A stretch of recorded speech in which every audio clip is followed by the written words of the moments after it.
पहले अध्याय में गीता में कहे हुए उपदेश की प्रस्तावना रूप दोनों सेनाओं के महारथियों की तथा शंखध्वनि पूर्वक अर्जुन का रथ दोनों सेनाओं के बीच खड़ा रखने की बात कही गई। बाद में दोनों सेनाओं में खड़े अपने कुटुंबी और स्वजनों को देखकर शोक और मोह के कारण अर्जुन युद्ध करने से रुक गया और अस्त्र शस्त्र छोड़कर विषाद करने बैठ गया।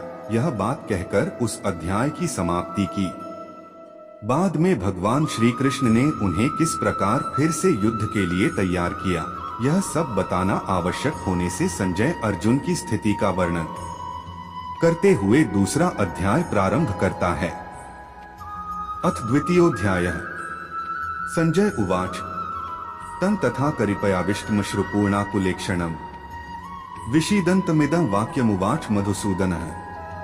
संजय बोले, उस प्रकार करुणा से व्याप्त और आंसुओं से पूर्ण तथा व्याकुल नेत्रों वाले शोकयुक्त उस अर्जुन के प्रति भगवान मधुसूदन ने ये वचन कहा। 1 श्री भगवानुवाच कुतस्त्वा कश्मलमिदं विष्मे समुपस्थितम् अनार्यजुष्टमस्वर्ग्यं कीर्तिक्रमर्जुन क्लैब्यमास्म गमः पार्थ नैतत्त्वयुपपद्यते क्षुद्रं हृदय दौर्बल्यं त्यक्तवोत्तिष्ठ परन्तप। श्री भगवान बोले, हे अर्जुन, तुझे इस असमय में यह मोह किस हेतु से प्राप्त हुआ?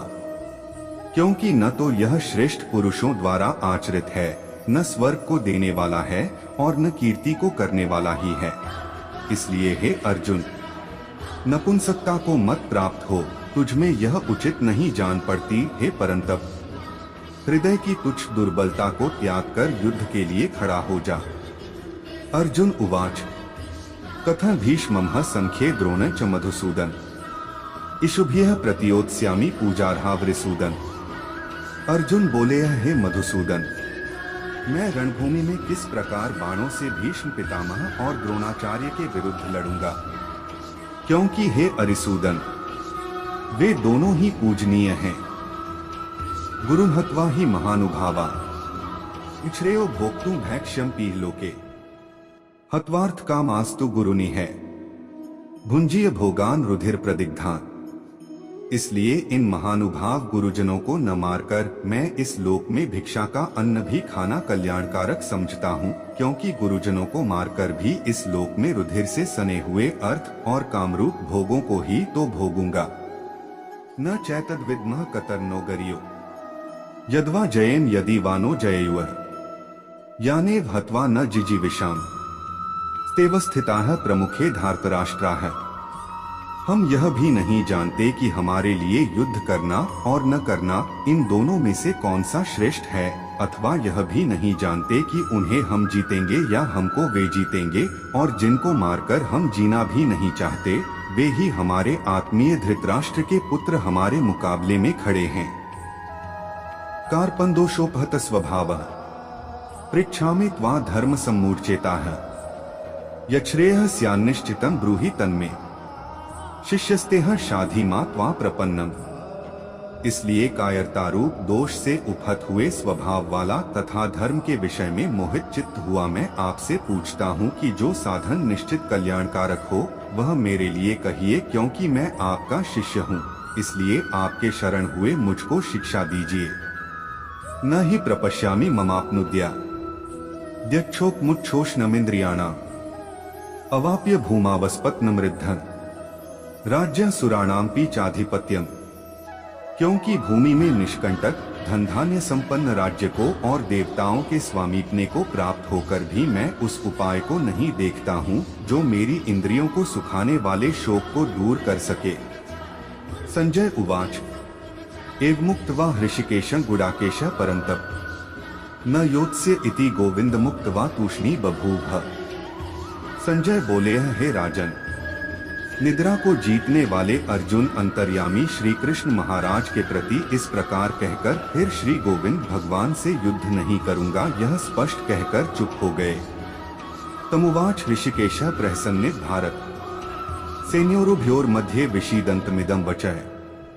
हे भरतवंशी धृतराष्ट्र, अंतर्यामी श्री कृष्ण महाराज ने दोनों सेनाओं के बीच में शोक करते हुए उस अर्जुन को हंसते हुए से यह वचन बोले। श्री भगवानुवाच अशोचानन वशोचस्त्वं प्रज्ञावादाष्ट भाष्ये गतासून गतासूष्ट नानुशोचंती पंडिता है। श्री भगवान बोले, हे अर्जुन, तू न शोक करने योग्य मनुष्यों के लिए शोक करता है और पंडितों के जैसे वचनों को कहता है, परंतु जिनके प्राण चले गए हैं उनके लिए और जिनके प्राण नहीं गए हैं उनके लिए भी पंडित जन शोक नहीं करते। न त्वेवाहं जातु नासन न त्व नेमे जनाधिपा है, न चैव न भविष्यामः सर्वे वयमतः परम्। सीदंती मम गात्राणि मुखं च परिशुष्यति, वेप्थुष्ट शरीरे में रोमहर्षश जायते। अर्जुन बोले, हे कृष्ण, युद्ध क्षेत्र में डटे हुए युद्ध के अभिलाषी इस स्वजन समुदाय को देखकर मेरे अंग शिथिल हुए जा रहे हैं और मुख सूखा जा रहा है तथा मेरे शरीर में कंप और रोमांच हो रहा है। गांडीवं स्त्रंस्ते हस्तात् वक्चैव परिदह्यते, न च शक्नो में वस्थातु भ्रमतीव च मे मनः। हाथ से गांडीव धनुष गिर रहा है और त्वचा भी बहुत जल रही है तथा मेरा मन भ्रमित हो रहा है, इसलिए मैं खड़ा रहने को भी समर्थ नहीं हूँ। निमित्तानि च पश्यामि विपरीतानि केशव, न च श्रेयोनुपश्यामि हत्वा स्वजन्माहवे। हे केशव, मैं लक्षणों को भी विपरीत देख रहा हूँ तथा युद्ध में स्वजन समुदाय को मारकर कल्याण भी नहीं देखता। हे केशव, मैं लक्षणों को भी विपरीत देख रहा हूँ तथा युद्ध में स्वजन समुदाय को मारकर कल्याण भी नहीं देखता। न कांक्षे विजय कृष्ण न च राज्य सुखानी च, किन्नो राज्येन गोविंद की भोगैर्जीवितेन वा। हे कृष्ण, मैं न तो विजय चाहता हूँ और न राज्य तथा सुखों को ही। हे गोविंद, हमें ऐसे राज्य से क्या प्रयोजन है अथवा ऐसे भोगों से और जीवन से भी क्या लाभ है। येषामर्थे कांक्षिता नो राज्य भोगाः सुखानि च, त इमेव स्थिता युद्धे प्राणास्त्यक्त्वा धनानि च। हमें जिनके लिए राज्य भोग और सुखादि अभीष्ट हैं, वे ही ये सब धन और जीवन की आशा को त्याग कर युद्ध में खड़े हैं। आचार्याः पितरः पुत्रास्तथैव च पितामहाः, मातुलाः श्वशुराः पौत्राः श्यालाः संबंधिनस्तथा। गुरुजन ताऊ चाचे लड़के और उसी प्रकार दादे मामे ससुर पौत्र साले तथा और भी संबंधी लोग हैं।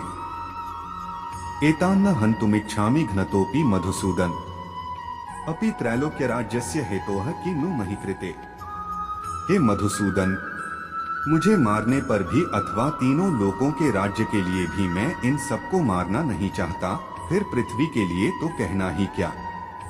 निहत्य धार्तराष्ट्रान्नः का प्रीतिः स्यात् जनार्दन, पाप में वा श्रेयदस्मान् हत्वैतानात्तायेन। हे जनार्दन, धृतराष्ट्र के पुत्रों को मारकर हमें क्या प्रसन्नता होगी। इन आत्ताइयों को मारकर तो हमें पाप ही लगेगा।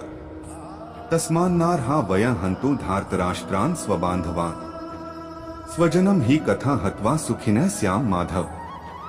अतएव हे माधव, अपने ही बांधव धृतराष्ट्र के पुत्रों को मारने के लिए हम योग्य नहीं हैं, क्योंकि अपने ही कुटुंब को मारकर हम कैसे सुखी होंगे। यद्यप्येते न पश्यन्ति लोभोपहतचेतसः, कुलक्षयकृतं दोषं मित्रद्रोहे च पातम्, कथं न ज्ञेयं स्माभिः पापादस्मान् निवर्तितुम्। कुलक्षयकृतं दोषं प्रपश्यद्भिर्जनार्दन। यद्यपि लोभ से भ्रष्ट चित्त हुए ये लोग कुल के नाश से उत्पन्न दोष को और मित्रों से विरोध करने में पाप को नहीं देखते, तो भी हे जनार्दन, कुल के नाश से उत्पन्न दोष को जानने वाले हम लोगों को इस पाप से हटने के लिए क्यों नहीं विचार करना चाहिए। कुलक्षय प्रणश्यन्ति कुलधर्माः सनातनाः, धर्मे नष्टे कुलंकृत्स्नं धर्मोऽभिभवत्युत। कुल के नाश से सनातन कुल धर्म नष्ट हो जाते हैं, धर्म के नाश हो जाने पर संपूर्ण कुल में पाप भी बहुत फैल जाता है। अधर्माभिभवात् कृष्ण प्रदुष्यन्ति कुलस्त्रियः, स्त्रीषु दुष्टासु वार्ष्णे जायते वर्णसंकरः। हे कृष्ण, पाप के अधिक बढ़ जाने से कुल की स्त्रियां अत्यंत दूषित हो जाती हैं और हे वार्ष्णे, स्त्रियों के दूषित हो जाने पर वर्णसंकर उत्पन्न होता है। संकरो नरकायैव कुलघ्नाना कुलस्य च, पतन्ति पितरो हेषां लुप्त पिंडोदक क्रिया है। वर्णसंकर कुलघातियों को और कुल को नरक में ले जाने के लिए ही होता है। लुप्त हुई पिंड और जल की क्रिया वाले अर्थात श्राद्ध और तर्पण से वंचित इनके पितर लोग भी अधोगति को प्राप्त होते हैं। दोषरतः कुलघ्नाना वर्णसंकर कारकैः उत्साद्यन्ते जाति धर्माः कुल धर्माश्च शाश्वता है। इन वर्णसंकर कारक दोषों से कुलघातियों के सनातन कुल धर्म और जाति धर्म नष्ट हो जाते हैं। उत्संकुल धर्माणा मनुष्याणा जनार्दन नरकेनेतं वासो भवतीत्यनुशुश्रुम। हे जनार्दन, जिनका कुल धर्म नष्ट हो गया है ऐसे मनुष्यों का अनिश्चित काल तक नरक में वास होता है, ऐसा हम सुनते आए हैं। अहो बत महत् पापं कर्तुं व्यवसिता वयम् यद्राज्य सुख लोभेन हन्तु स्वजन मुद्यता है। हाँ शोक, हम लोग बुद्धिमान होकर भी महान पाप करने को तैयार हो गए हैं, जो राज्य और सुख के लोभ से स्वजनों को मारने के लिए उद्यत हो गए हैं। यदि माम प्रतीकारम शस्त्रं शस्त्रपाणय धार्तराष्ट्रारणे हन्युस्तन में क्षिमतरं भवेत्। यदि मुझ शस्त्ररहित और सामना न करने वाले को शस्त्र हाथ में लिए हुए धृतराष्ट्र के पुत्र रण में मार डालें तो वह मारना भी मेरे लिए अधिक कल्याणकारक होगा। संजय उवाच एवमुक्त्वार्जुनः संख्ये रथोपस्थ उपाविशत् विसृज्य सशरं चापं शोक संविघ्नमानसः। संजय बोले है, रणभूमि में शोक से उद्विग्न मन वाले अर्जुन इस प्रकार कहकर बाण सहित धनुष को त्याग कर रथ के पिछले भाग में बैठ गए। तत्सदिति श्रीमद्भगवद्गीतासूपनिषत्सु ब्रह्म विद्याया योगशास्त्रे श्री कृष्णार्जुन संवादे अर्जुन विषाद योगो नाम प्रथमोध्यायः। इस प्रकार उपनिषद ब्रह्म विद्या तथा योग शास्त्र रूप श्रीमद् भगवद गीता के श्री कृष्ण अर्जुन संवाद में अर्जुन विषाद योग नामक प्रथम अध्याय संपूर्ण हुआ।